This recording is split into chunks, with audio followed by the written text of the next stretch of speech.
Assalamualaikum warahmatullahi wabarakatuh. Sahabat pembelajar, perkenalkan saya Septia Nugraha, calon guru penggerak Angkatan 8 Kabupaten Subang, asal sekolah SMA Negeri 1 Cisalak. Pada kesempatan aksi nyata kali ini, saya akan berbagi pengetahuan mengenai modul budaya positif, yaitu perubahan paradigma belajar, disiplin positif, motivasi perilaku manusia, kebutuhan dasar, posisi kontrol restitusi, keyakinan kelas, dan segitiga restitusi. Dalam video ini, saya juga mencoba berbagi praktik penerapan keyakinan kelas atau sekolah bersama murid binaan dan praktik segitiga restitusi. Mohon umpan balik terhadap video ini untuk perbaikan pemaparan konten selanjutnya. Oke, Assalamualaikum warahmatullahi wabarakatuh. Waalaikumsalam warahmatullahi wabarakatuh. Baik, hamdan wa syukurillah, assalatu wassalamu ala rasulillah wa ala alihi washabihi ajmain. Yang Bapak cintai dan Bapak banggakan, para peserta majelis Semancis, Majelis Inspirasi Merdeka Belajar Semancis, terima kasih atas kehadirannya di kegiatan diseminasi dan juga aksi nyata untuk budaya positif. Hari ini kita akan diskusi, kita akan sharing, berbagi pengalaman, berbagi pengetahuan mengenai apa itu budaya positif di sekolah. Nah, ini merupakan salah satu tugas dari program guru penggerak Angkatan 8 mengenai modul 1.4 yaitu tentang budaya positif. Nah, sebelum ke pembelajaran lebih lanjut, Bapak Ibu dan juga perwakilan dari siswa-siswi SMA Negeri 1 Cisalak, ini tujuan pembelajaran atau tujuan diskusi kita kali ini.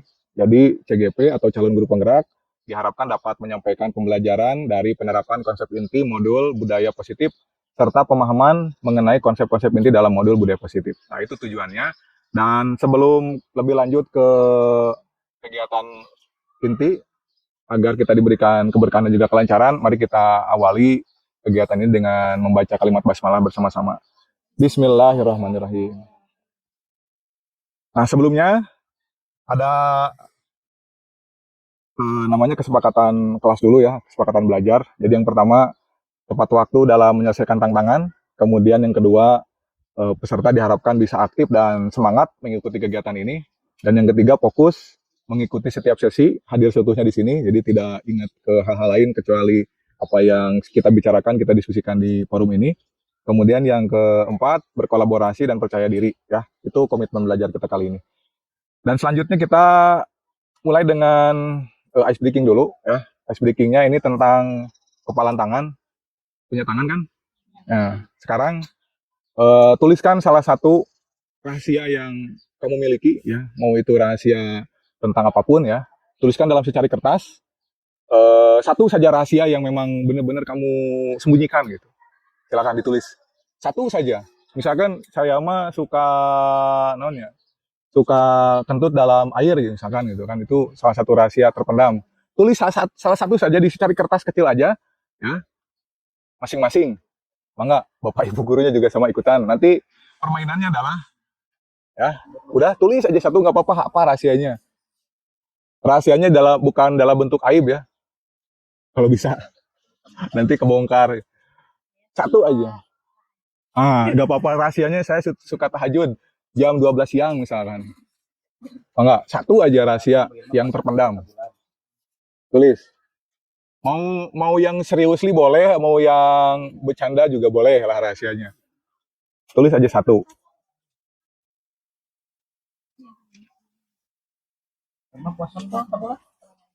Yuk, udah ya. Nah, permainannya gini. Nggak usah pakai nama tuh. Permainannya gini, nanti Bapak Ibu berpasang-pasangan, ya, berpasang-pasangan. Bu Emma dengan Pak Agus berarti ya.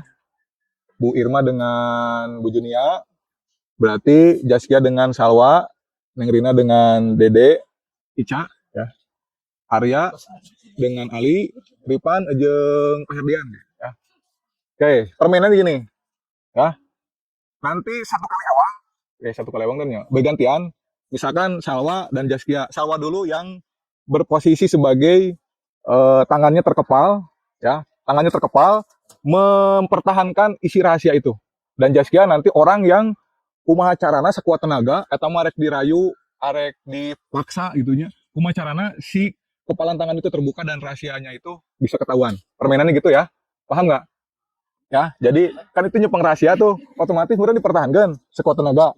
Nah, yang lawannya, oponennya berarti sekuat tenaga kumacarana eta beunang rahasianya. Siap ya? Eta mau rek nepikeun ka ya, jangan sampai jambak-jambakan lah ya. Pokoknya mah kumacarana bisa dapat kurang lebih durasi waktunya 1 menit. Siap ya? Bisa gue mah dulu. Ya? Oke, siap. Beda bareng-bareng. Enggak, kamu dulu kan, kamu dulu pegang. Berarti Jaskia nanti yang berusaha untuk mendapatkan rahasia itu.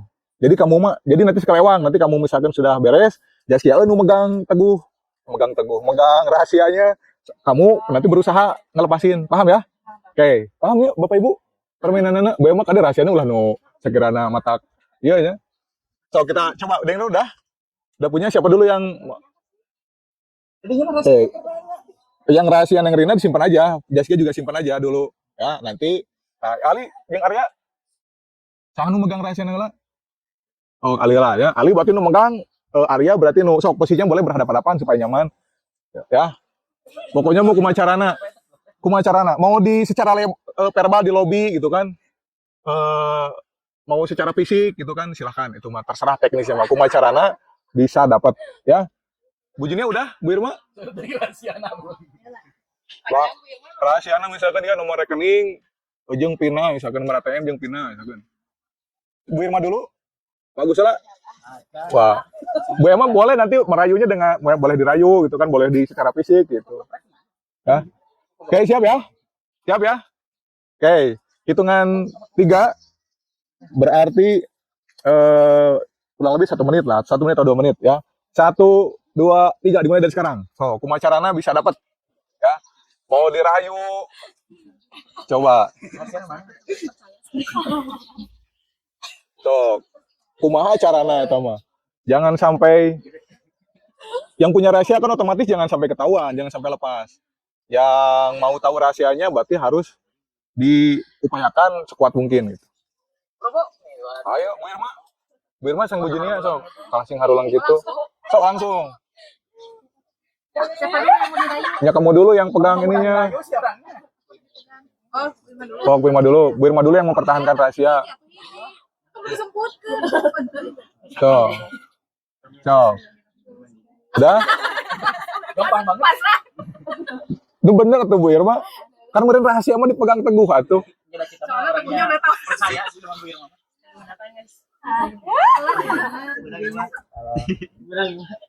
Udah ada yang dapat? Benang. Coba. Udah dapat? Ini dapat nggak? Coba dibuka rahasianya apa? Ya. Dibaca coba rahasianya apa. Jadi ketahuan kan rahasianya apa. Kan boleh fisik. Boleh fisik kan? Saya nggak boleh. Sebenarnya Ultraman. Ya benar Ultraman. Itu apa? Ini kesepakatan. Arek mah. Tadi bikin mangan, bikin Salah Bu. Coba disebutin apa itu rahasianya?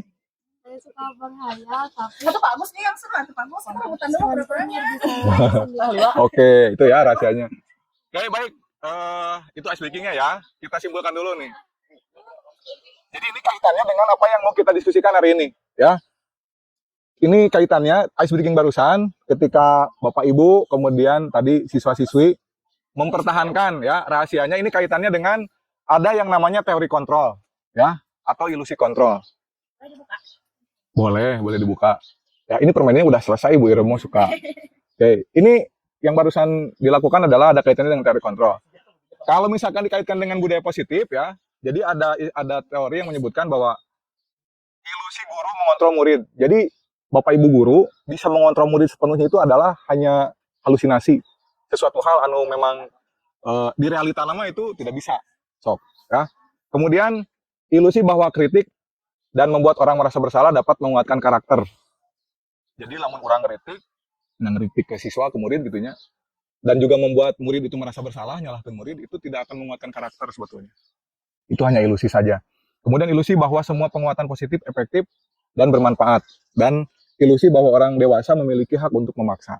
Nah, kaitannya dengan game yang tadi atau ice breaking yang tadi, bahwa sebetulnya kalau kita punya keyakinan bahwa yang kita pegang teguh itu adalah suatu kebenaran atau yang memang kita patut pertahankan, Kemudian nepikeun ka kumaha ge bakalan dipertahankeun. Ya. Kecuali kalau misalkan tadi Bu Irma ada urang mah itu mah bukan rahasia atau bukan suatu keyakinan, bukan suatu hal yang memang perlu dipertahankan, itu akan dengan mudah dilepaskan gitu. Ya. Ini kaitannya juga dengan bagaimana kita mendisiplinkan murid itu. Kalau dengan sistem terpaksa, ya tadi itu ya, berarti dengan tidak kesadaran, dengan tidak keyakinan bahwa misalkan anak-anak itu dipaksa untuk disiplin oleh gurunya, nurutnya sehari tahun, tapi bukan dengan kesadarannya. Nah ini juga sudah disebutkan di dalam sebuah teori kontrol. Nah kaitannya dengan budaya positif, kenapa harus budaya positif sekarang di sekolah kita terapkan? Yang pertama bahwa budaya positif atau suasana positif itu akan mendukung pembelajaran. Ya bayangkeun ayeuna mun guruna ka kelas nya Bu Irma, Bu Emma dengan membawa keruatan di rumah. Apakah itu akan menciptakan suasana positif atau negatif kira-kira? Ya lamun dibawa ke kelas mah itu kan pasti karudatanana gitu ya. Nah, itu yang menyebabkan kenapa kita harus budaya positif. Siswa juga sama. Makanya kan sekarang suka ditanya perasaannya gimana, apakah sedih, bahagia. Nah, itu untuk menetralkan. Jadi kalau yang sedih tong dibawa ke kelas gitu. Nah, ini rek sakumaha pinter ge, rek sakumaha hebat oge, kasedih nu aya di imah dibawa ke sekolah, urang mah bener diajarna karena suasananya tidak positif. Kemudian suasana positif akan membuat lingkungan belajar lebih menyenangkan sehingga proses belajar dapat berjalan tanpa beban, tanpa tekanan, melainkan keinginan kesadaran dari dalam diri. Nah, jadi namun memang urang geus membawa untuk konsep tema aura positif nah hadir seutuhnya itu kan ya kita juga akan menjadi hal positif. Kemudian suasana positif juga akan membentuk karakter positif peserta didik sehingga akan menjadi budaya positif peserta didik dan budaya positif lingkungan. Nah, hal selanjutnya ini mengenai makna budaya positif. Jadi budaya positif itu adalah nilai atau keyakinan dari kebiasaan-kebiasaan di sekolah. Makanya kita ada pembiasaan literasi, pembiasaan kesehatan itu diharapkan untuk mendorong kesadaran. Jadi lamun ngikut pembiasaan itu karena memang kesadaran sendiri gitu ya, keyakinan sendiri itu akan memunculkan budaya positif. Beda jeung ayeuna anu memang datang pembiasaan teh karena kepaksa, da mau menang nanaon gitu, ya. Seperti itu. Kemudian hal lain yang akan kita diskusikan, ini disiplin positif adalah pendekatan yang digunakan untuk mendidik anak melakukan kontrol diri dan pembentukan kepercayaan diri. Jadi sebetulnya guru itu kalau tadinya posisi guru itu yang memaksa untuk membuka kalau misalkan diilustrasikan sebagai kepalaan, itu bisa saja guru punya kontrol itu. Tetapi bayangkan, namun terpaksa ngebukanya kira-kira kumaha perasaan kamu kalau dibuka secara terpaksa lah gitu tadi. Ya gak enak ya, terpaksa, pasti dongkol. Murid oke sama ternyata Bapak Ibu, namun yang dicarikan ke orang, ya ternyata ada efek negatifnya. Bisa jadi di belakang itu dia melakukan perlawanan. Makanya budaya positif itu semata-mata untuk memfasilitasi murid-murid, anak-anak kita untuk bisa mengontrol dirinya gitu. Untuk tidak melakukan hal-hal di luar dari tata tertib yang diberlakukan di sekolah. Nah, disiplin positif itu diantaranya indikatornya itu tanpa kekerasan, tanpa adanya ancaman, melainkan komunikasi tentang perilaku secara efektif antara guru dengan peserta didik. Jadi tidak boleh ada kekerasan, tidak boleh ada ancaman. Kemudian peserta didik diajarkan untuk memahami konsekuensi dari perilaku mereka dan menumbuhkan rasa tanggung jawab dalam diri mereka. Nah, ini yang paling penting berikutnya adalah dikenalkan sebab akibat dari apa yang mereka lakukan. Jadi lamun misalkan di urang sudah budaya positifnya, ketika ada yang buang sampah, dia langsung sadar bahwa oh buang sampah itu konsekuensinya adalah merusak lingkungan. Lamun lebih jauh lagi, kalau misalkan sudah punya keyakinan kelas, oh ini melanggar keyakinan kelas poin kedua tentang menjaga lingkungan. Nah, kalau sudah budaya positif seperti itu, nah kita sambil refleksi apakah di sekolah kita budaya positifnya sudah muncul, ya mungkin di sebagian siswa udah, tapi di sebagian banyak mungkin perlu penguatan dan perlu internalisasi dari kita semuanya. Kemudian yang ketiga, menumbuhkan kesadaran serta memberdayakan peserta didik untuk melakukan sesuatu tanpa sogokan, ancaman, dan hukuman. Karena tadi sogokan, ancaman, dan hukuman itu faktor eksternal, faktor luar yang tidak permanen untuk membentuk karakter anak lebih baik lagi. Gitu. Soalnya bayangkan, kusogokan, ku ancaman, ku hukuman, malah lebih resisten sikap anak itu kepada kita selaku guru. Nah berikutnya, disiplin positif ini melahirkan nilai-nilai kebajikan yang kita percayai. Nah di kita ada istilah atau ada profil pelajar Pancasila ya. Kemarin kan Bu Emma nyanyi-nyanyi itu. Ya, Bu Emma pelajar Pancasila itu ada beberapa elemen dan ini yang kita yakini dari mulai beriman dan bertakwa kepada Tuhan yang Esa, berakhlak mulia, kemudian mandiri, bergotong royong, berkebinekaan global, bernalar kritis dan juga kreatif. Nah, budaya positif ini diharapkan bisa mewujudkan pelajar-pelajar Indonesia atau pelajar-pelajar SMA Cisalak itu adalah yang memiliki elemen yang tadi. Dari mulai beriman dan bertakwa dan ini alhamdulillahnya sekolah kita sudah sudah mengakomodir di dalam visi kita gitu. Sebetulnya tujuan sekolah kita itu adalah sama dengan terbentuknya profil pelajar Pancasila. Nah, kemudian filosofi merdeka, filosofi merdeka belajar atau kemerdekaan menurut Ki Hajar Dewantara, ini bahasa Jawanya yang di atasnya. Nah, secara ini merdeka itu merdeka tidak hanya terlepas dari perintah, ya. Jadi nu ngaran merdeka teh henteu diperintah. Lamun misalkan siswa masih kena diperintah itu berarti belum merdeka. Akan tetapi juga cakap kuat memerintah diri sendiri. Nah, berarti kan anu bisa ngontrol diri orang teh untuk berbuat menjaga norma, tidak buang sampah sembarangan adalah sebetulnya mah kita. Mereka kan sering bilang bahwa kita kalau kita berbuat karena memang tekanan guru, ya omongan guru, tata tertib sekolah itu faktor eksternal yang lamun eueuh guru mah da mah gitu. Tapi lamun misalkan punya kesadaran, punya kuasa atas diri kita sendiri, nah tentu itu adalah kesadaran atau budaya positif yang kita inginkan. Nah, selanjutnya yang perlu kita ketahui Bapak Ibu guru mengenai kebutuhan dasar manusia. Jadi siswa itu kalau ada kenakalan siswa itu kita harus yang pertama kali didiagnosa itu adalah apakah kebutuhan dasar siswa tersebut terpenuhi atau tidak. Di antaranya kebutuhan dasar kebutuhan untuk bertahan hidup atau survival. Kemudian yang kedua cinta dan kasih sayang, yang ketiga kebebasan, yang keempat kesenangan, yang kelima kekuasaan. Jadi kalau misalkan ada anak nanti yang melakukan katakanlah pelanggaran tata tertib, itu yang perlu dikonfirmasi itu adalah kondisi psikologi siswa itu kira-kira kebutuhan dasarnya terpenuhi atau tidak. Misalkan kalau ada anak yang main HP ketika belajar, kira-kira kebutuhan dasar manusia apa yang tidak terpenuhi oleh anak tersebut? Kesenangan ya, karena main HP itu senang, ayat penuh seperti itu. Ada, berarti kebutuhan dasarnya itu. Ya. Kemudian kalau misalkan ada, mohon maaf ini banyak di sekolah kita misalkan yang broken home, ya, berarti itu kan cinta dan kasih sayangnya. Jadi biasanya ada pemberontakan yang dilakukan. Oh iya, mah ada budakna broken home, kita tahu berarti dia kebutuhan dasarnya tidak terpenuhi di rumah, sehingga dia bisa jadi di sekolah cari perhatian, ya, membuat rusuh dan lain sebagainya. Ya.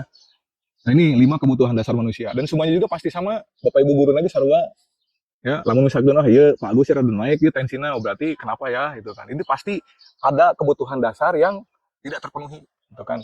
Ya biasanya tanggal kolot kan naon berarti kebutuhan untuk bertahan hidupna ya. Urang duit tinggal 5.000 deui sedangkan ya pasti rentan untuk non secara psikologis itu melakukan tindakan-tindakan kalau misalkan tidak bisa dikontrol itu akan melakukan hal yang tidak. Misalkan kan anak nu broken home, kemudian kalau bekalnya misalkan terbatas, kan bisa jadi ada pencurian. Aya tuh sok nyeri misalkan di pesantren, di rumah, di sekolah, misalkan nyeri ngambil, itu kan kita misalkan kamu maling atau kamu mencuri. Ya kalau misalkan secara budaya positif ditanya dulu faktornya itu apa. Dan mencuri gara-gara misalkan memang tidak dibenarkan ya, tapi kalau misalkan gara-gara untuk bertahan hidup, kita kan kadang-kadang bingung juga sebagai manusia, ya seperti itu. Nah ini 5 kebutuhan dasar manusia yang harus kita pahami. Berikutnya, nah ini untuk guru. Jadi guru itu ada klasifikasinya. Kalau bahasa Pausep mah aya makomna gitu kan. Ya, aya makomna dimulai yang paling dasar, paling rendah sampai yang tingkatan paling tinggi. Ini ada posisi kontrol guru itu ada sebagai penghukum. Ya, bagus. Penghukum mah ya cek teorinya. Nah, saya ini baru cek teori dan pasti semua guru juga pernah mengalami di posisi ini gitu, menghukum. Jadi posisi menghukum itu berarti menggunakan hukuman fisik maupun verbal gitu. Orang-orang menjalankan posisi penghukum ini biasanya menganggap bahwa sekolah itu memang perlu tata tertib yang ketat, hukuman yang ketat misalnya. Ya, itu biasanya. Kemudian yang posisi berikutnya adalah posisi pembuat merasa bersalah. Jadi guru memposisikan sebagai pembuat merasa bersalah. Nah, pada posisi ini biasanya guru atau orang tua akan bersuara lebih lembut. Pembuat rasa bersalah akan menggunakan keheningan yang membuat orang lain merasa tidak nyaman, bersalah atau rendah diri. Jadi biasa nama, kalau misalkan ada yang bersalah atau ngawali kelas misalkan, dikit tiara misalkan, kamu ada karunya ke ibu. Nah, berarti itu teh posisi pembuat merasa bersalah lamun cek teori mah. Jadi sudah memposisikan bahwa si siswa itu misalkan pernah kan Bu Irma, saya juga pernah melakukan seperti itu. Jadi membuat murid itu merasa bersalah, kamu misalkan terlambat lagi, itu kan sudah mengecewakan. Berarti kan membuat kan berstatement mengecewakan guru itu berarti kan membuat si siswa itu adalah bersalah gitu, ya. Nah, itu posisi guru yang kedua. Posisi guru yang ketiga ini posisi sebagai teman, ya. Jadi posisi sebagai teman ini biasanya tidak akan menyakiti murid, namun akan tetap berupaya mengontrol murid melalui pendekatan persuasif. Posisi teman pada guru bisa berdampak negatif atau berdampak positif. Nah, kalau guru mah ya kumaha kumaha pendekatan yang dilakukan. Bisa jadi positif, bisa jadi negatif. Ya, tergantung bagaimana pendekatannya. Kemudian posisi yang berikutnya adalah sebagai pemantau. Nah, kalau pemantau, ini guru itu berarti bertanggung jawab untuk mengawasi perilaku murid. Posisi pemantau biasanya berdasarkan pada peraturan dan konsekuensi dengan menggunakan sanksi, kita dapat memisahkan hubungan pribadi kita dengan murid. Misalkan pemantau mah lamun misalkan aya murid anu datang terlambat 15 menit. Kemudian gurunya itu menanyakan, "Kamu tahu apa yang kamu lakukan?" Ya, tahu. Salah atau tidak salah, misalkan apa konsekuensi dari perilaku yang kamu langgar atau perilaku yang tidak kamu tepati. Ya, Pak, saya misalkan harus tetap tinggal di kelas 15 menit dari jam istirahat. Nah, itu berarti posisi pemantau kalau yang seperti itu. Kemudian yang terakhir, ini posisi yang paling tinggi, guru sebagai manajer, posisi di mana guru berbuat sesuatu bersama dengan murid, mempersilahkan murid mempertanggungjawabkan perilakunya, mendukung murid agar dapat menemukan solusi atas permasalahannya sendiri. Nah, ini posisi manajer sekilas itu seperti perusahaannya guru teh. Tapi memang lamun di perusahaan-perusahaan saya tahu, jadi manajer itu ada ini bagus aya pelatihan nanya, aya jenjangna itu, aya pelatihan training leadership-na gitu kan. Sehingga yang namanya manajer itu kalau ada permasalahan itu dia sudah tahu bagaimana cara menanganinya gitu. Nah, guru juga sama ternyata. Aya klasifikasinya sebagai manajer gitu, bukan hanya di perusahaan saja. Nah, dari kelima posisi ini apakah kita ada di posisi mana? Ya, tentu saya juga pernah mengalami menghukum pernah, Birma ya. Jadi pembuat rasa bersalah pernah gitu. Tapi pada akhirnya dengan adanya budaya positif ini, kita ayo bareng-bareng membangun kesadaran bahwa kita berarti harus beranjak naik level yang tadinya pembuat rasa bersalah, menghukum, kita harus berupaya ya minimal jadi pemantau ya atau menjadi manajer seperti itu. Ya. Tadi kalau melihat yang dari yang barusan, kalau kita katakan level tertinggi adalah manajer. Manajer itu pasti bakal melakukan semuanya. Karena apa? Manajer itu ketika manajer itu harus tahu orang per orang seperti apa, dan kita tidak bisa menyamaratakan anak atau bawahan kita itu semuanya harus diperlakukan sama.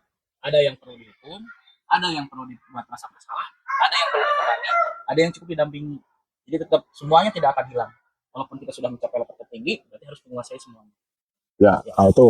Terima kasih, ini diskusi yang menarik. Jadi sebetulnya manajer itu seperti yang tadi dikatakan Pak Agus, memang bakalan pada akhirnya di budaya positif juga emang berlaku hukuman. Itu hukuman diupayakan tidak, tapi kalau misalkan sudah berbagai cara tetap saja itu tetap ada hukuman. Karena kan sekolah juga ada tata tertib, ada konsekuensi dari tata tertib. Cuma memang pendekatan yang lebih dikedepankan adalah pendekatan persuasif gitu. Jadi tidak menutup kemungkinan di satu titik, di satu kasus, kalau memang tadi kesadaran anak itu secara persuasif dilakukan tapi tidak muncul gitu. Ya pada akhirnya menawan hukuman yang dilakukan gitu. Itu opsi terakhir, ya opsi terakhir dari budaya positif. Seperti itu ya Pak Agus. Pendapat yang bagus, memberikan perspektif lain gitu. Memang posisi manajer itu pada akhirnya jadi teman, ya jadi pemantau juga iya gitu. Jadi penghukum juga tentunya dengan cara-cara yang lebih tepat gitu. Yang berikutnya tentang keyakinan kelas atau keyakinan sekolah. Nah, ini keyakinan kelas atau keyakinan sekolah. Kalau kita biasanya mengenal istilah tata tertib di sekolah itu, ya tata tertib aturan. Nah, kalau keyakinan kelas atau keyakinan sekolah itu benar-benar kita berbuat sesuatu itu menjalankan budaya positif itu bukan dari faktor eksternal, dari motivasi ekstrinsik gitu. Dan keyakinan kelas ini dibangun bersama-sama gitu. Seperti halnya yang sudah kita lakukan di kelas, bahwa kalau aturan itu sekolah yang buat tanpa melibatkan murid-murid. Tidak kan? Ini aturannya, dan biasanya kalau yang namanya tata tertib itu biasanya menggunakan kalimat negatif. Dilarang, dilarang, dilarang. Nah, kalau di keyakinan kelas itu semuanya harus berupa kalimat positif. Ya, itu pendekatan yang lebih mungkin bisa lebih humanis, ya bisa lebih humanis untuk merangsang kesadaran kita sebagai warga belajar di sekolah. Nah, keyakinan kelas itu kita sudah lakukan ya, sudah kita lakukan di kelas 11A. Dan berikutnya, nah ini yang menarik berikutnya adalah tentang segitiga restitusi. Ada istilah segitiga restitusi. Nah, ini segitiga restitusi adalah proses menciptakan kondisi bagi murid untuk memperbaiki kesalahan mereka sehingga mereka bisa kembali pada kelompok mereka dengan karakter yang lebih kuat. Nah, ini perlu dikuasai oleh wali kelas nih mengenai segitiga restitusi itu. Jadi kalau misalkan kita ada sebuah kasus, ya Bapak Ibu, ada sebuah kasus, misalkan pelanggaran tata tertib oleh siswa ya, ternyata ada teorinya yang disampaikan oleh Gosen, yaitu segitiga restitusi. Nah ini ada 3 tahapan yang harus kita lakukan. Yang pertama ada menstabilkan identitas. Tahapan yang pertama, ya. Kemudian tahapan yang kedua adalah validasi tindakan yang salah. Kemudian tahapan yang ketiga adalah menanyakan keyakinan. Ini saya ada video yang menjadi demonstrasi. Kita simak videonya. Ini ada studi kasusnya. Wassalamualaikum warahmatullahi wabarakatuh.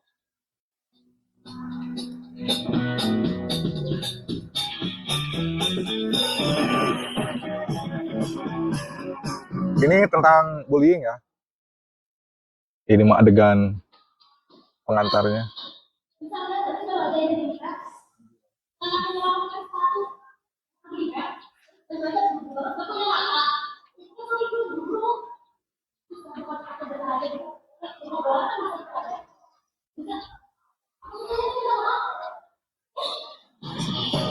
Nah ini penerapan segitiga restitusinya.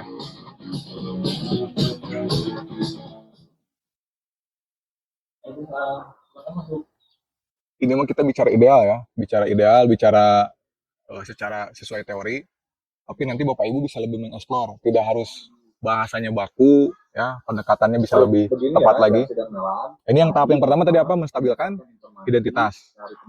Jadi begitu di restitusi itu kita nggak boleh menjudgment dia salah. Jadi harus dikonfirmasi dulu. Ditanyakan dulu duduk perkaranya itu seperti apa. Apa benar? Melani berantakin hasil dari Chelsea. Malah nggak sengaja Pak, langsung aja langsung langsung kata kasar Mela. Oh, begitu. Baiklah. Bapak pikir kalian salah paham ya, dan itu perlu menahan diri. Mungkin kalau Bapak jadi Chelsea juga, Bapak akan tersinggung kalau hasil beres-beresnya diberantakin. Dan juga Bapak yakin bahwa Melani itu benar-benar tidak sengaja melakukan itu. Jadi, menurut Bapak sih kalian sebetulnya salah paham ini. Nah, jadi menstabilkan identitasnya itu adalah bahwa mereka itu berbuat salah itu manusiawi. Jadi semacam kita bela dulu. Jadi sebetulnya kamu itu, lamun Bapak ya di posisi kamu juga, Bapak akan marah. Nah itu tuh yang menstabilkan identitas. Misalkan kamu telah, ayo kejadiannya misalkan kamu rokok, gara-gara diajakan ke baturan ya. Namun Bapak di posisi kamu juga, Bapak mungkin akan berlaku seperti itu. Tapi, nah ditambahan tapi mungkin kamu harusnya bisa lebih menahan diri untuk berbuat yang tidak berbuat sesuai dengan norma yang berlaku gitu. Jadi harus ada bahasa itu puncak dari bahasa menstabilkan identitas. Jadi kudu diposisikan anak itu memang bersalah ya, tapi entah ini kamu salah nggak seperti itu. Tapi tadinya kalau Bapak ada di posisi kamu, mungkin Bapak juga akan berlaku seperti itu. Tetapi kamu perlu menambahkan sikap, yaitu tidak melakukan hal yang berlebihan. Terus ditambahan deh ya di teorinya, dan ini agak susah diterapkan karena mungkin kebiasaan kita gitu. Jadi ditambahkan dia, lamun misalkan ayah anak mau melakukan kesalahan, tadi ya si Melan dan si Chelsea misalkan saling secara verbal bullying gitu ya. Dibela lagi. Jadi Bapak mengapresiasi kamu tadi hanya berkata kasar seperti itu saja di dalam kelas. Coba kalau misalkan berkata kasarnya di depan kelas, mungkin orang lain akan berdampak buruk. Jadi itu cara menstabilkan identitas. Jadi lamun anu keberangan misalnya atau nu tara sakola, kumaha carana? Ya sama ya, jadi dicari tahu dulu kenapa tadi teh kebutuhan dasarnya naon untuk tidak terpenuhi. Kemudian dicari tahu akar masalahna. Aya nu kamari kaberangan misalkan. Ditanya kan, namun masalahna ternyata begadang. Berarti kan kesenangannya begadang. Nah, kumaha carana kesalahan ieu dirubah kurang. Jadi manehna kesadaran bahwa kesalahan ini adalah suatu hal yang salah. Kaberangan gara-gara begadang. Sarena jam 3:30, udangna jam 12:30. Ya, kebayang kan jam 12:30 asup sekolah ieu karek udang gitu. Yang saya lakukan adalah ditanyakan, oh gitu kronologisnya. Terus sampaikan ketemu sampaikan ketemu bahwa oh ya ini anak berarti boga keseneng begadang tidak baik. Kemudian dibela heula ke urang teh gitu. Lamun Bapak jadi maneh oge budak ngora wajar lah resep begadang gitu. Tapi lamun keseringan apakah baik untuk kesehatan? Baik tuh kira-kira untuk kesehatan, nggak baik Pak. Nah kalau begitu, nah baru masuk ke tahapan yang berikutnya. Tahapan yang kedua tadi apa? Menanyakan mengkonfirmasi kesalahan, memvalidasi tindakan yang salah. Nggak benar-benar nggak sengaja Pak. pada saat itu kelas dan guru dulu dari itu. Misalkan kalian saling pukul, bahkan kalian alhamdulillah tidak sampai melukai satu sama lain. Nah, ditanyakan. Jadi yang menyatakan salah itu bukan kita. Harusnya anak yang menyadari kira-kira menurut kamu tindakan yang kamu ambil benar atau salah. Misalkan salah. Nah, kira-kira konsekuensinya apa? Itu upaya persuasif nanti gitu. Jadi tidak bisa ini kamu salah. Nah, itu kan tadi teh berarti posisinya orang posisi pembuat salah gitu. Nah, di tahapan segitiga restitusi gue ditanyakan kenapa berlaku seperti itu. Kemudian tadi ditanyakan posisi dia meyakini kesalahan teh harus dari dia sendiri, bukan dari kita. Ya. Karena kita harus memposisikan sebagai manajer teh kan tadi. Manajer mah kan kena anak, we mengakui gitu. Nah, kumaha lamun menunjukkan anak yang tidak mengakui, ya terus we kita gali informasinya. Lamun bener-bener anaknya, ya mah menurut perspektif saya, kalau misalkan anaknya, kalau kita sudah dengan cara-cara yang tepat, mah insya Allah anaknya bakalan jujur pada akhirnya, bakalan terbuka. Tadi teh lamun misalkan orang pendekatannya bagus mah, anak-anak akan terbuka gitu. Makanya ini penting menerapkan segitiga restitusi. Nah, di tahapan terakhir menanyakan keyakinan. Menanyakan keyakinan. Kalau kita sudah punya keyakinan kelas, misalkan tadi kamu berantem di kelas teh gara-gara salah paham teh, kira-kira apa keyakinan yang dilanggar? Kan keyakinan mereka yang bikin. Mengakuilah, iya Pak, harusnya kita saling menghargai antar teman. Nah, dia sadar sendiri kan bahwa orang teh terus ngalanggar keyakinan. Terus ditanya, kira-kira untuk memperbaiki tindakan itu apa yang bisa kamu lakukan? Nah, tadi kita bicara solusi. Solusi teh nanti orang, kamu harus begini, mau masuk. Karena cek teori di awal teh bahwa kita bisa ngontrol sikap anak itu, kalau misalkan, iya, sehari tahun bisa. Tapi, namun anaknya resisten, tidak akan berhasil. Makanya Cina budak, anu tahu solusinya seperti apa, harus seperti apa ke depannya. Seperti itu. Ya, itu penerapan segitiga restitusi. Nu berikutnya, ya, Ali ya. Rata-rata nu di best practice kena nu standar itu nya kesiangan. Kumaha misalkan anu di best practice kena nu mabok. Maksudnya belum ada gitu. Nanti mungkin kalau Bapak Ibu jadi guru penggerak, coba dinaikkan gitu level best practice-nya. Lamun ini kan saya ngarokok ya. Kumaha cara menangani ngarokok dengan segitiga restitusi gitu. Nu mabok kumaha, nu tawuran kumaha, anu tawuranna misalkan yang hiji 2, 5-an, 10-an kumaha. Nah, ini PR. Hari saya berharapnya tong kejadian di urang mah gitu. Tapi lamun misalkan aya bener, nah kan aya wae kejadian gelut-gelut wae mah gitu nya. Nah, ini cara penanganannya. Yang mana tahapan segitiga restitusi, yang pertama tahapannya itu apa? Menstabilkan identitas, memvalidasi kesalahan, yang ketiga menanyakan keyakinan. Nah, ini nanti bisa secara lengkapnya Bapak Ibu di channel YouTube Mimbar Semancis. Baik, saya lanjut ke slide berikutnya.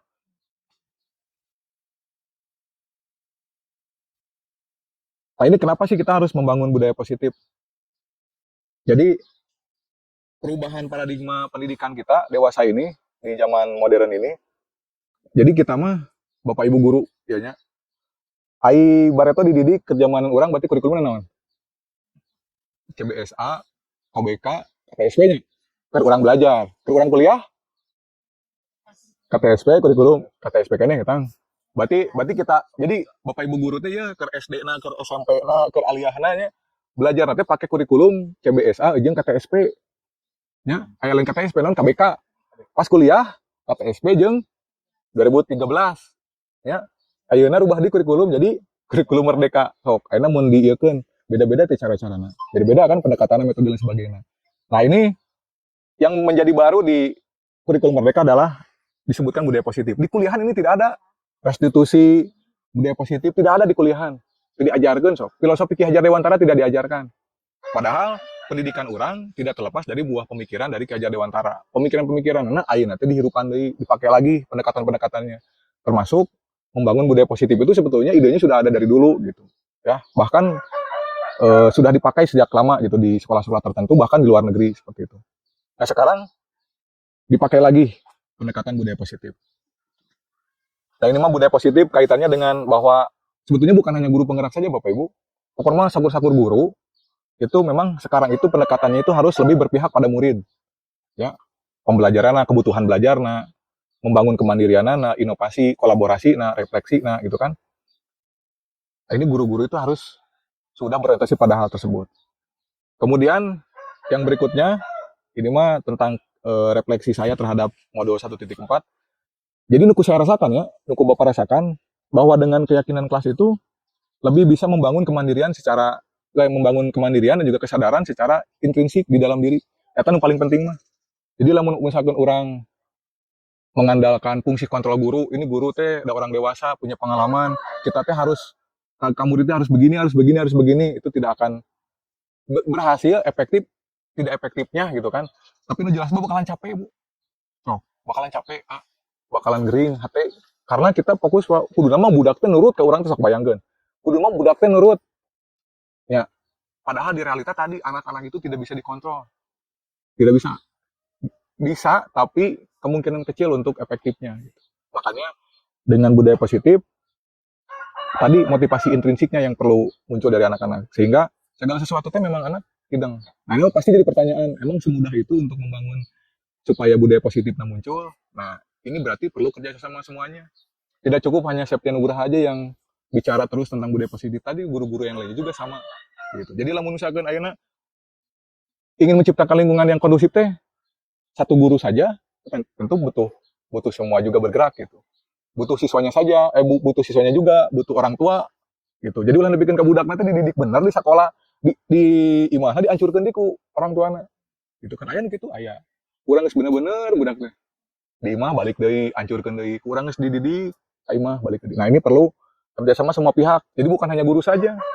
Guru mah fasilitator. Ya, di sekolah fasilitator.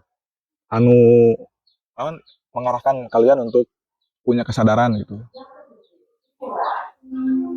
Nah ini mah hanya refleksi pemahaman saya yang jelas bahwa budaya positif ini sangat penting kita terapkan di SMA Negeri 1 Cisalak seperti yang sudah dilakukan di kelas 11A ya.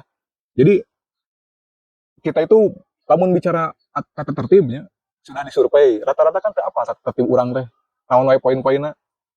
Banyak pointernya. Kayak sabaraha apa tuh pengurus OSIS oge? Buru-buru apa tata tertibna naon wae? Poinnya sabaraha? Enggak kan? Tapi kalau keyakinan kelas itu cukup dengan 5 poin, tapi 5 poin itu sudah bisa memagari kita untuk sesuai dengan realnya gitu. Kalaupun tadi tanya, kita juga semuanya manusia, ada kehilapan, ada kesalahan, itu hal yang wajar. Tetapi cara penanganannya itu tadi harus memperhatikan berarti kebutuhan dasarnya, harus memperhatikan fungsi kontrol guru, harus memperhatikan pendekatan psikologis penyelesaiannya seperti apa gitu. Nah itu ya Bapak Ibu yang bisa saya sampaikan pada sesi diskusi kali ini. Barangkali ada hal yang perlu didiskusikan, Bangga? Dari siswa ada yang mau bertanya, dari guru-gurunya ada yang mau bertanya, ada yang mau memberikan penguatan, ada yang tidak sepakat dengan apa yang disampaikan, silahkan. Karena ini forumnya terbuka, bukan kebenaran yang mutlak yang disampaikan itu. Bangga, Bu Ratna ada yang penasaran perlu didiskusikan? Bagus? Yakin? Oh tadi. Pilih gitu ya. Berarti kita sepakat ya budaya positif itu kita harus mulai dari ya kekeh ada fungsi kontrol ada di guru. Jadi gurunya harus tahu, baru berikutnya bahwa siswa juga harus bisa memahami gitu bahwa guru tahunya ya pendekatannya seperti itu. Terutama keyakinan kelas. Yang jadi wali kelas wayahna yang belum membuat keyakinan kelas coba buat keyakinan kelas. Yang saya praktekkan di kelas 11A, keyakinan kelas itu ditanya satu persatu, siswa itu pengennya apa yang diatur. Semuanya kan berpendapat. Dilarang dilarang ribut di kelas, dilarang main HP, wah terus kalimat negatif terus. Ya semuanya tampung, tidak ada yang disanggah satupun kan. Boleh kamu mau berpendapat apapun, ya. Ditulis kemudian kita dipilah-pilah sesuai dengan aspeknya. Oh, misalkan ini aspek ketertiban, kebersihan, kerapihan, mana nih anak yang pendapatnya sama dikumpulkan. Nanti dari pendapat anak itu di grading. Oh, ini ternyata punya kesamaan. Oh, ini maksudnya misalkan tentang menghargai teman, menghargai guru. Ini tentang kebersihan, ini tentang ketertiban gitu kan. Buatlah dalam beberapa kalimat yang positif. Jadi keyakinan kelas mah bentuknya kalimat positif. Hanya 5. Misalkan kelas kita kemarin berapa? 3 ya, hanya 3. Tapi 3 eta sudah mencakup ya. Lalu misalkan buang sampah sembarangan di kelas, berarti orang ngelanggar keyakinan naon? Tentang kebersihan, naon bunyina. Kan ada tata tertib sok bayangkeun. Tidak semuanya dihafal gitu. Ada sakumaha dipang-pang oge tata tertib anger we gitu. Tapi keyakinan kelas lamun memang berawal dari aspirasi anak-anak, ya berasal dari aspirasi anak-anak, insya Allah eta teh urang oge bareto ngilunyin aturan eta. Jadi naon, urang kudu konsekuensi terhadap aturan itu. Ya. Jadi seperti itu Bapak Ibu, mohon ke depannya terutama ke kelas binaannya masing-masing. Karena tadi di segitiga restitusi, kalau ada anak itu ditanyakan keyakinan kelas atau sekolah apa yang kamu langgar. Namun enak apalin, namanya keyakinan kelas orang, berarti kan tidak berhasil segitiga restitusi. Nah, pada akhirnya ya udah kamu salah gitu kan, kamu harus berbuat ini untuk menghapus kesalahan kamu misalnya. Nah itu kan berarti orang tidak berhasil memposisikan kita sebagai manajer gitu. Ya seperti itu Bapak Ibu, kalau misalkan tidak ada yang perlu ditanyakan atau ada yang perlu diskusikan, yang ini penasaran Bema, kita yakin ya, format titip. Kalau misalkan naonnya titik apa, dan bukan hanya guru penggerak saja, Bapak Ibu juga yang tidak guru penggerak bisa mempelajari, ada modulnya, banyak juga artikel-artikelnya, bahkan ada guru di Papua, ya ini true story, guru di Papua, dia itu bukan guru penggerak, tetapi dia paham teori kebutuhan dasar, fungsi kontrol guru, segitiga restitusi, bahkan sudah dipraktekkan. Padahal dia bukan guru penggerak. Apa kuncinya? Ternyata dia mempelajari secara mandiri, secara sadar dan mandiri melalui platform Merdeka Mengajar. Ditanya tahu dari mana? Padahal bukan guru penggerak. Ternyata belajar mandiri karena dia menemukan bahwa oh iya ini nih. Ini kebutuhan saya mengajar kudunya seperti ini, yang lama-lama ternyata saya salah. Gitu kan? Seperti itu. Nah, Bapak Ibu juga, jadi ulah lebih kengkah saya mah bukan guru penggerak. Berarti itu bahasa nama fixed mindset. Jadi bukan berpikiran maju. Jadi kita harus growth mindset. Berpikir berkembang ke depan. Karena kalau misalkan kita fix mindset, kita akan bisa sangat mudah digantikan oleh teknologi. Bayangkan. Baik, kalau misalkan tidak ada yang ditanyakan, cukup ya. Mudah-mudahan majelis ini yang membahas budaya positif yang tadi bisa menginspirasi, bisa bermanfaat. Sampai jumpa lagi di kesempatan berikutnya. Kita akhiri dengan mengucapkan kalimat hamdalah bersama-sama. Alhamdulillah. Sekali lagi mohon maaf apabila ada hal yang kurang berkenan pada kesempatan forum diskusi kali ini. Sampai jumpa lagi di kesempatan berikutnya. Terima kasih atas perhatiannya. Wassalamualaikum warahmatullahi wabarakatuh.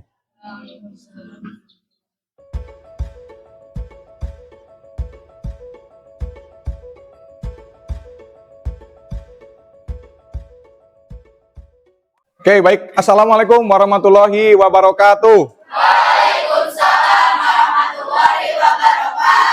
Baik, anak-anakku kelas 11A, apa kabar kalian hari ini? Alhamdulillah, luar biasa, tetap semangat, terus belajar, Allahu Akbar. Oke, baik. Daun salam, daun saga, ya. Jadi yang menjawab salamnya, alhamdulillah bertenaga, ya. Masih pagi soalnya, masa pagi-pagi leles, ya. Oke, anak-anakku, hari ini alhamdulillah Bapak bisa hadir di hadapan kalian untuk melanjutkan agenda pembelajaran. Namun sebelum lebih lanjut, karena agenda kita kali ini akan membuat kesepakatan kelas atau keyakinan kelas, agar senantiasa diberikan petunjuk, diberikan hidayah, diberikan pertolongan, kita awali dulu dengan membaca doa bersama-sama ya. A'udzubillahi minasyaitonirrajim. Bismillahirrahmanirrahim. Rabbi shrahli sadri wa yassirli amri wahlul 'uqdatam min lisani yafqahu qawli. Rabbi zidni ilman warzuqni fahman birahmatika ya arhamar rahim. Baik, alhamdulillah kita sudah melaksanakan aktivitas berdoa. Nah, selanjutnya tentang keyakinan kelas ini, sebelum kita diskusi lebih lanjut, Bapak ingatkan dulu, Bapak minta komitmennya dulu bahwa yang pertama kalian harus mindful atau hadir sepenuhnya di kelas, ya. Siap ya? Siap. Jadi jiwa raganya benar-benar ada di kelas. Jiwanya jangan sampai raganya di kelas tapi jiwanya atau pikirannya melayang-layang di mana biasanya? Di HP, aya yang bawa HP gitu kan, aya nu kepikiran HP, kepikiran di rumah pekerjaan apapun gitu ya. Jadi yang pertama hadir seutuhnya di kelas, pan tong ngalamun ya. Ngalamun kenaon atuh? Isuk keneh ya. Oke, itu yang pertama. Yang kedua, Bapak minta kalian aktif berpartisipasi aktif ketika jalannya diskusi nanti karena nanti kita akan mendiskusikan kesepakatan kelas. Kemudian yang ketiga fokus terhadap instruksi yang disampaikan dan yang keempat kita saling menghormati, saling menghargai ketika nanti kita berbeda pendapat pada saat diskusi. Siap ya? 4 komitmen tadi ya? Siap. Oke, baik. Selanjutnya, Bapak sudah memiliki sticky note. Ya. Untuk tahapan yang pertama ini kita atau Bapak meminta pendapat kalian kira-kira kesepakatan atau peraturan kelas apa yang memang perlu dibuat untuk mengatur kelas kita ini atau mengatur sekolah kita ini. Nah, kalian melalui sticky note yang Bapak bagikan, silahkan kalian kemukakan pendapat kalian mengenai aturan kelas yang perlu dibuat di kelas ini. 3 menit cukup ya. Bapak beri waktu 3 menit dimulai dari sekarang. Silahkan diisi. Kira-kira aturan kelas apa yang perlu dibuat agar kita berkehidupan dan berkebangsaan di kelas ini senantiasa damai, lancar, rukun, ya. Kira-kira apa yang perlu diatur? Dan ingat bahwa tujuan dari kita membuat kesepakatan atau membuat keyakinan kelas ini adalah semata-mata untuk menciptakan budaya positif di sekolah kita tercinta ini atau di kelas kita tercinta ini. Makanya perlu dibuatkan keyakinan kelas atau kesepakatan kelas. Biasanya kalau aturan kelas atau aturan sekolah kan dibikin oleh kesiswaan bikin tanpa mendengarkan aspirasi dari siswa. Betul nggak? Sekolah bikin aturan.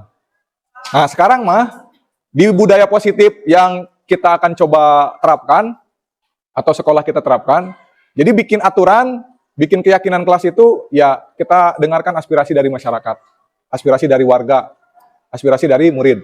Nah, makanya silakan apapun pendapat kalian diungkapkan melalui sticky note yang sudah diberikan.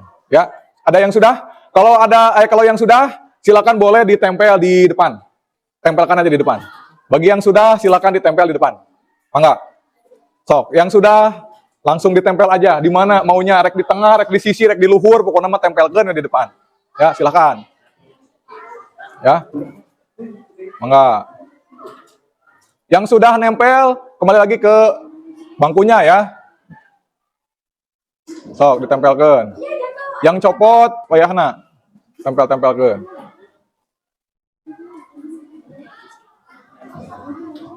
Oke.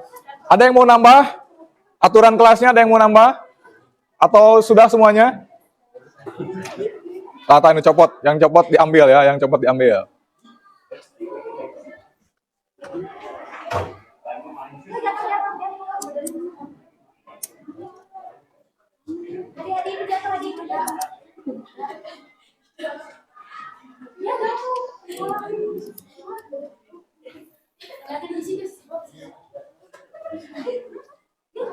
Oke.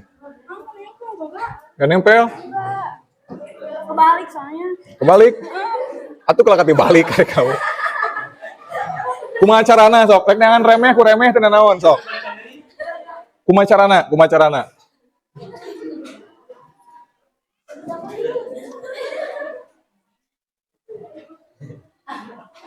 Jadi dari segi penulisan juga ya, ada yang potret, ada yang landscape, lah itulah nggak apa-apa. Boleh nggak landscape? Boleh nggak potret ya? Oke, semuanya udah nempel? Yang barusan teh udah semuanya berarti ya? Oke lah, nggak apa-apa.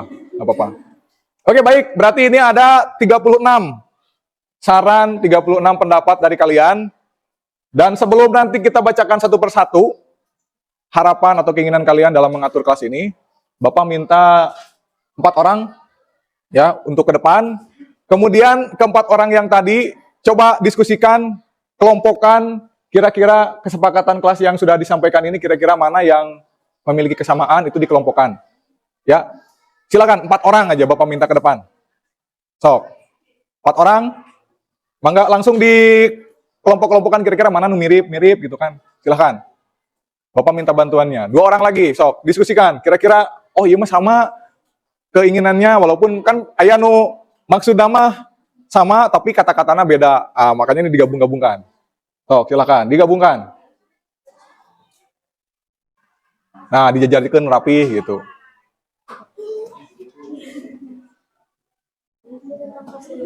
So, supaya cepat beres, hari ke-4 orang mah tuh.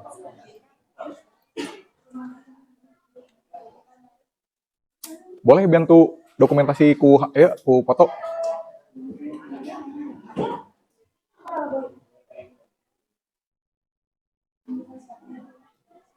Ini. Iya. Pakai kamera. So, didiskusikan ya yang 4 ini kira-kira mana?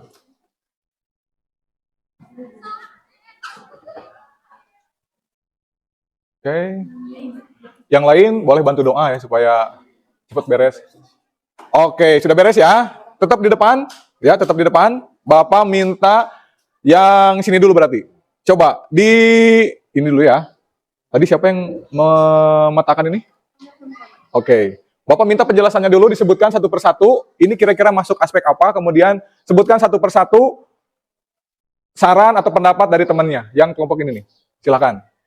Jadi itu termasuk ke dalam kebersihan. Kebersihan ya, tentang menjaga kebersihan ya. Aspek kebersihan. Oke, aspek ini kebersihan. Sok. Disebutkan satu persatu pendapatnya. Pendapat dari temannya. Sok. Masih itu jadi ada satu mengurangi konsumsi sampah plastik dengan cara membawa alat makan sendiri. Terus dilarang membuang sampah sembarangan. Terus? Marilah kita sama-sama membuang sampah pada tempatnya. Membuang sampah pada tempatnya. Terus? Dilarang membuang sampah sembarangan di dalam maupun di luar. Ya, terus? Dilarang buang sampah sembarangan di dalam kelas. Tidak membuang sampah sembarangan. Dilarang berisik. Nah, dilarang berisik. Kemana kira-kira masuknya? Nah, situ ya. Dilarang berisik. Kemudian? Dilarang membuang sampah di kolong bangku atau meja. Wah, dilarang membuang sampah. Siapa yang suka kayak gitu? Ya, yang suka kayak gitu. Dilarang membuang sampah di kolong meja. Ya. Dilarang menyimpan atau membuang sampah di bawah atau di dalam meja. Dilarang ada sampah di bawah meja. Ya. Dilarang membuang sampah di dalam kelas atau di bawah meja. Tidak membuang sampah di bawah meja. Dilarang membuang sampah sembarangan. Dilarang bermain bola di dalam kelas. Dilarang membuang sampah di bawah meja. Jangan buang sampah di dalam kelas. Oke. Baik, itu aspek yang pertama ya. Aspek yang pertama tentang kebersihan. Tapi ya dilarang mana main bola? Main bola ini, duanya. Oh, dua. Oke, nggak apa-apa. Tapi tentang sampah ya. Yang jelas tentang kebersihan. Oke, yang pertama adalah aspek tentang kebersihan. Baik, terima kasih Amel sudah menyampaikan pemetaannya. Sekarang yang kelompok ini Ketertiban. tentang ketertiban ya, aspek ketertiban. Coba pendapat dari teman-temannya disebutkan. Dilarang berkata kasar baik kepada teman sekelas apalagi kepada guru. Harus itu. menjaga tata krama dan sopan santun. Dilarang keluar kelas di saat waktunya belajar atau di saat guru mapelnya nggak masuk. Dilarang ngobrol ketika guru sedang menerangkan atau menjelaskan. Dilarang makan di kelas ketika KBM sedang berjalan. Dilarang berbicara kotor dan kasar. Dilarang berbicara kasar. Dilarang menyebabkan atau menimbulkan pencemaran suara pada saat tidak ada guru atau jam kos. Dilarang makan dan minum ketika pelajaran berlangsung. Dilarang berisik berlebihan di dalam kelas karena dapat mengganggu kenyamanan orang lain. Bila tidak tiket akan didenda. Jangan lupa membayar kas tepat waktu. Dilarang berisik atau menimbulkan keributan di kelas. Dilarang berisik saat melakukan KBM dan jangan mengobrol saat guru menjelaskan. Oke, terima kasih. Ini teh Salma atau Salwa? Oh, Salma. Masih kena patuker wanya. Oke, terima kasih Salma. Tepuk tangan dulu buat Salma. Aspeknya ketertiban tadi tentang sopan santun juga ya. Sopan santun. Bukan sopan santuy ya, sopan santun. Oke, sekarang yang ketiga. Siapa yang mau? Yang ketiga yang mau menyampaikan? Ini tentang akses fasilitas sekolah. Fasilitas sekolah. Oke. Contohnya, murid dilarang merusak hiasan kuas. Kelas meren. Oke, hiasan kelas. Dilarang merusak fasilitas yang ada di kelas atau di sekolah. Ya, Dilarang terus? menyimpan sepatu selain di rak sepatu. Dilarang coret-coret dinding. Oke, tepuk tangan dulu buat Salwa ya. Ini berarti tentang fasilitas sekolah. Sekolah atau kelas. Yang terakhir, tentang apa ini? Dua poinnya. Oke, gimana? Lebih menghargai sesama warga 11A dan untuk warga 11A ketika melakukan kesalahan jangan dilawan, kan lebih mensupport untuk membantu Lebih baik lagi. Oke. Dilarang membuli antar teman sekelas. Oke, ini berarti tentang saling menghormati, saling respect, dan menghargai ya. Menghargai. Oke, tepuk tangan dulu untuk teman-teman kalian yang depan. Boleh ke tempat duduknya lagi.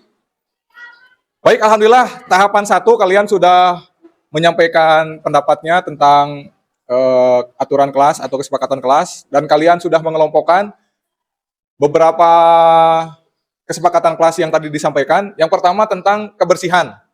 Ya, tadi sudah disampaikan poin-poinnya dan yang paling banyak tentang kebersihan.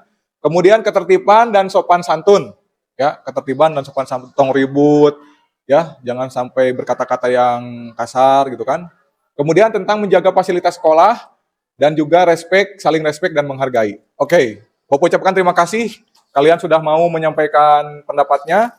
Dan ini dirahasiakan. Kita nggak akan, atau Bapak tidak akan, iya pendapat nasahanya, iya pendapat nasahaya. Semuanya kita sama di mata Allah Subhanahu wa taala gitu kan, dan di mata kesepakatan ini, ya.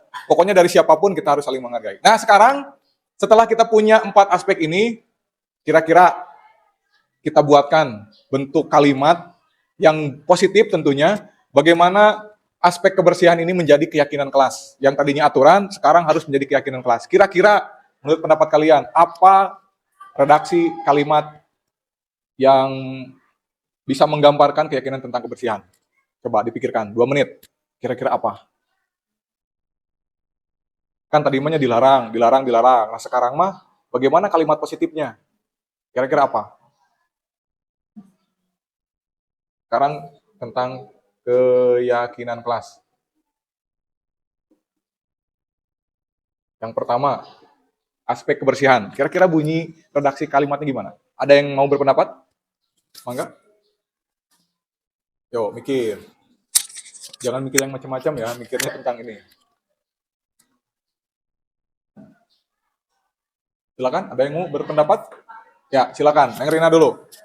Anadofatu minal iman. Ya. Kebersihan sebagian dari iman.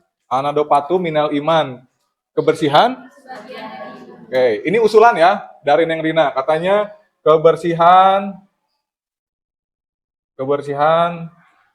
sebagian dari iman. Yang lain ada yang mau menambahkan? Nah, ada kalimat tambahan, mari bersama-sama menjaga. Kira-kira kebersihan aja cukup nggak? Apalagi yang perlu ditambahkan kira-kira? Selain kebersihan,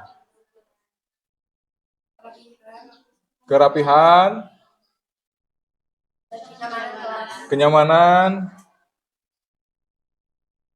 apalagi? Mari bersama-sama menjaga kebersihan, kerapihan, kenyamanan, apalagi kira-kira? Bersih, oke. Kerapihan, oke. Kenyamanan, oke. Kira-kira ada yang perlu ditambahkan lagi? Atau sudah cukup? Kekompakan ini terkait kebersihan ya. Menjaga kebersihan, kerapihan, kenyamanan, keindahan,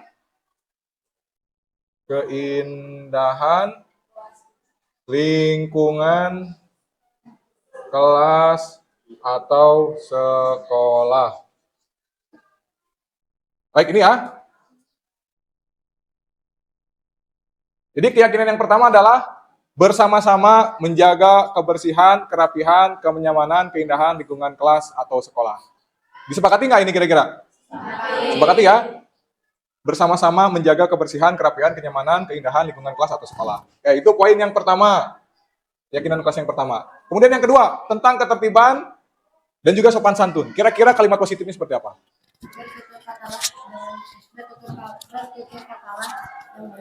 Bertutur katalah yang baik.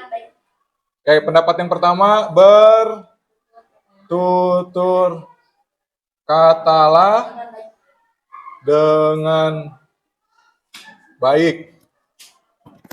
Ada pendapat lain selain bertutur katalah dengan baik? Itu kan ketertiban, sopan santun. Kalau ini kan hanya verbal saja ya. Pendapatnya hanya berkaitan dengan ucapan. Tapi kira-kira ada nggak aspek lain yang perlu diatur? Tingkah laku misalkan, ulah berlaku aneh-aneh misalkan. Nah, seperti apa kira-kira kalimat positifnya yang menunjukkan keyakinan kelas?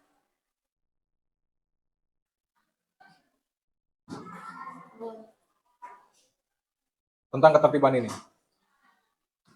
Kalau ini mah kan menjaga kebersihan, kerapihan. Nah, yang ketertiban gimana? Coba. Ada pendapat lain? Yo, mikirnya jangan mikir yang aneh-aneh nih. Oh, mikirnya tentang keyakinan kelas ini. Kira-kira ketertiban atau sopan santun itu seperti apa bentuk kalimat positifnya? Ada pendapat lain? Ya, Anissa gimana? Oke, menjaga menjaga ketertiban, terus menjaga ketertiban dan sopan santun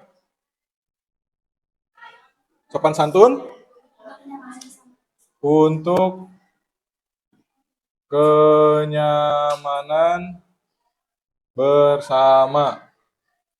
Oke, baik. Ini menjaga ketertiban, baik itu ketertiban dari ucapan, dari perilaku, gitu kan, dan juga sopan santun untuk kenyamanan bersama. Itu ya, poin yang kedua. Poin yang ketiga sekarang tentang fasilitas sekolah. Yo, tentang fasilitas sekolah kira-kira gimana? Dari kalimat tadi, misalkan dilarang merusak, dilarang menyimpan sepatu, selain di rak sepatu, dilarang coret-coret dinding. Nah, kira-kira gimana? Kalimat positifnya. Ada pendapat lain? Silakan. Arya, ada pendapat nggak? Bagaimana kalimat positifnya kira-kira tentang menjaga fasilitas sekolah? Gimana? Coba Arya. Kelas seperti barang kalian sendiri. Jagalah. Oke, jagalah. Ini pendapat dari Arya ya. Jagalah fasilitas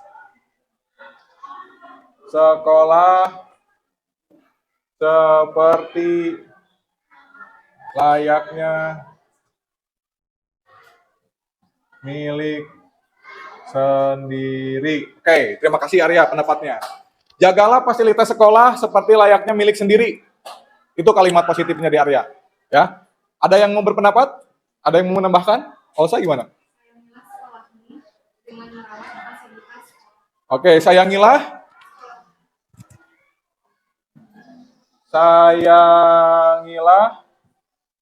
sekolahmu. Sayangilah sekolahmu gimana? Dengan merawat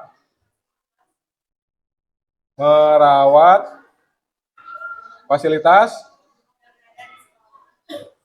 yang ada ya. Oke, sayangilah sekolahmu dengan merawat fasilitas yang ada. Kalau ditambahan yang ada di sekolah, nah ini tahun ya, kalimatnya, katanya mengulang. Jadi kata sekolahnya sudah ada. Jadi sayangilah sekolahmu dengan merawat fasilitas yang ada. Nah ini ada dua. Jagalah fasilitas sekolah seperti layaknya milik sendiri, atau sayangilah sekolahmu dengan merawat fasilitas yang ada. Kira-kira mana yang menurut kalian tepat untuk menggambarkan keyakinan kelasnya? Silakan, ada yang mau berpendapat? Sepakat ya?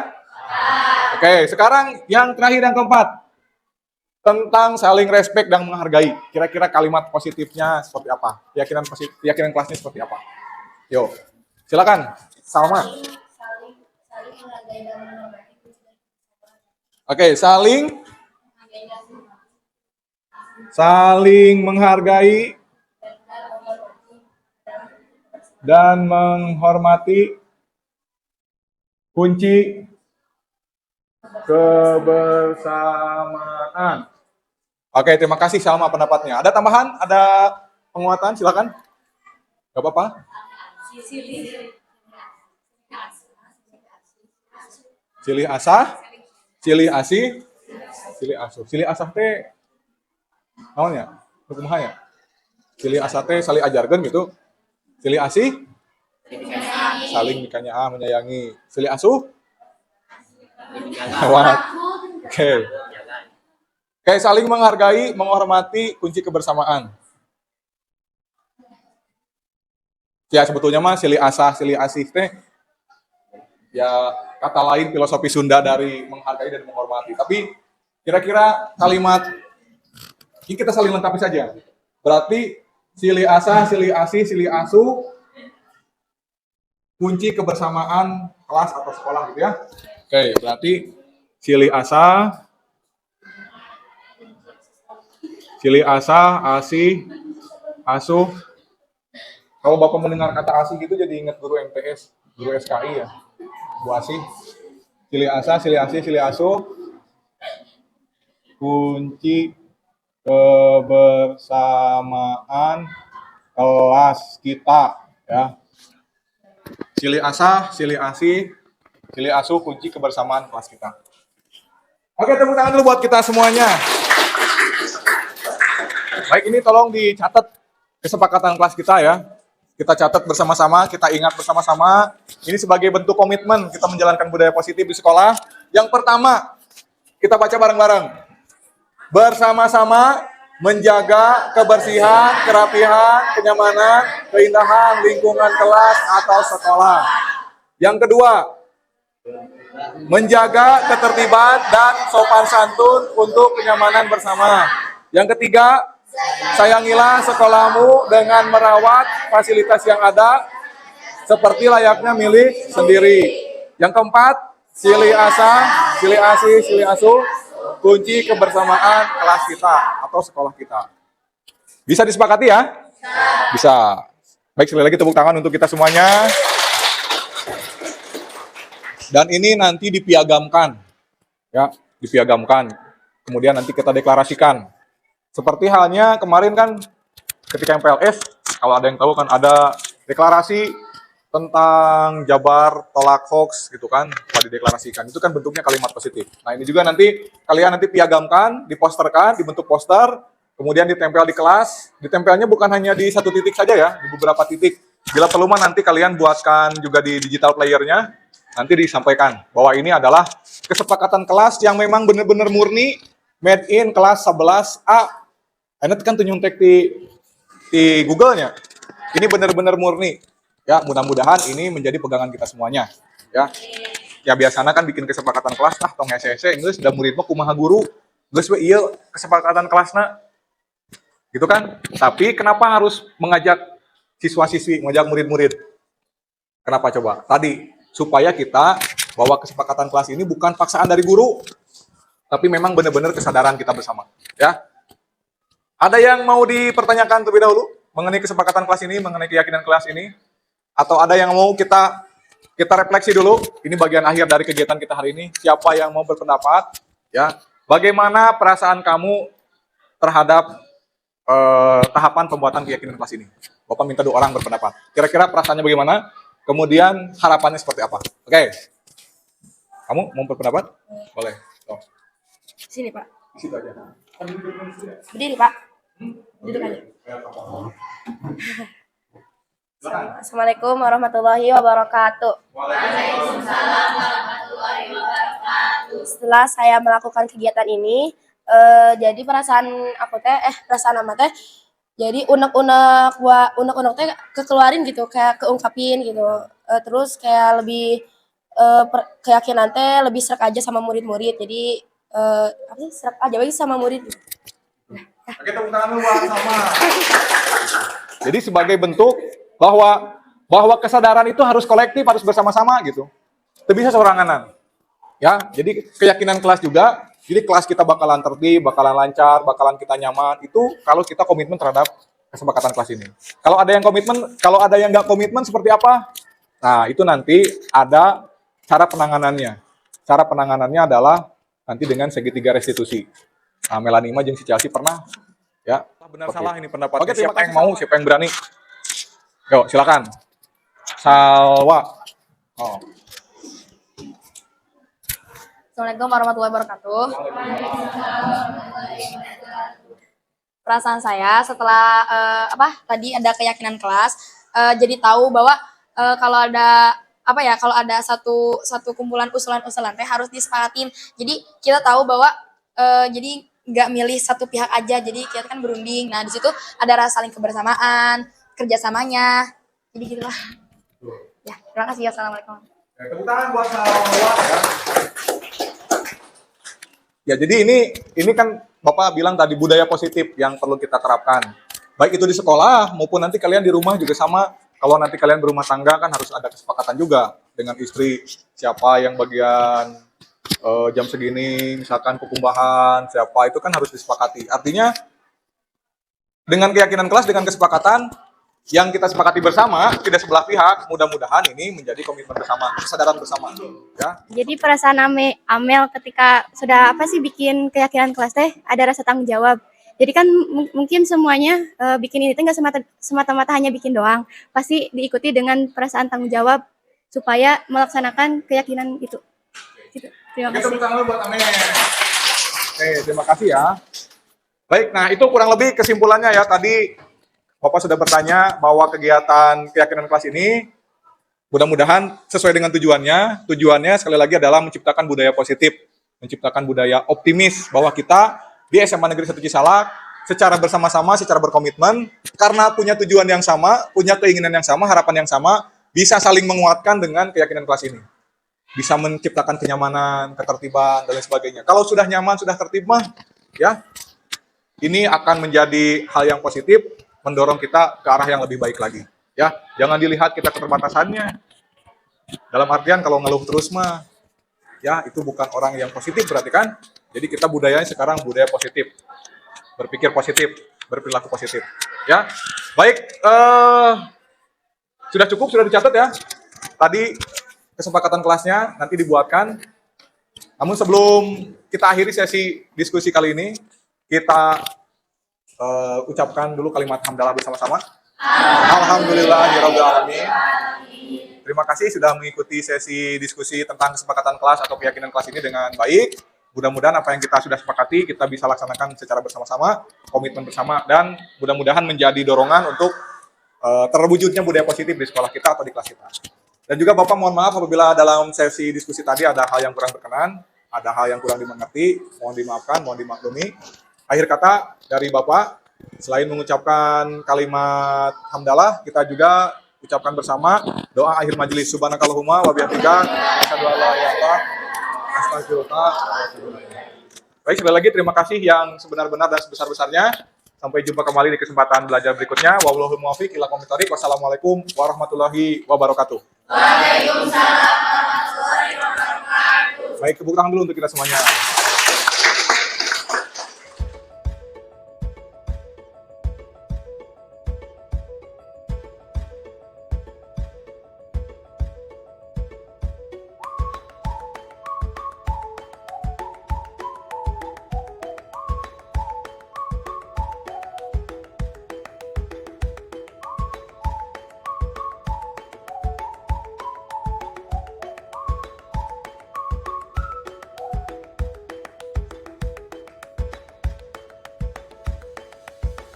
Demikian aksi nyata modul budaya positif. Semoga bermanfaat dan menginspirasi. Salam guru penggerak, tergerak, bergerak, dan menggerakkan. Wassalamualaikum warahmatullahi wabarakatuh.